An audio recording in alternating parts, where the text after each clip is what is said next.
અંધશ્રદ્ધાની ચરમસીમા વટાવતો આ વિડિયો જે ભાવનગરનો છે કુંભારવાડાનો, જેમાં એક ઢોંગી સાધુ મહાકાળી માને અપશબ્દો બોલે છે. જુઓ આ વિડિયો તમે.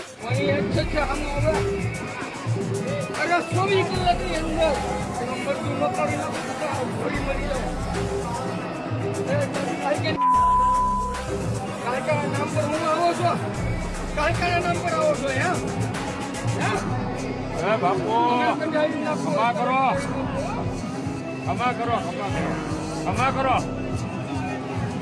જય હો, જય હો. પેલા તો જે આ ઢોંગીઓને ઉભો પ્રોત્સાહન આપે છે, વાહ બાપુ કરીને વિડીયો ઉતારે છે, એને બાપુને પગમાં પડે છે, આવા બધાને મારે ખાલી એટલું કેવું છે કે આવા ઢોંગીઓને તમે પ્રોત્સાહન આપો છો ને એટલે જ આ એની ચરમસીમાને પાર કરી ગયા છે. અને માતાજીથી આ મોટો થઈ ગયો. વિચાર તો કરો, હાલી શું નીકળ્યા છો, શરમ કરો. આવાને પ્રોત્સાહન આપવાનું બંધ કરો એટલે આના છોકરાનું બંધ થાય. જાહેરમાં આવા અપશબ્દો બોલે માતા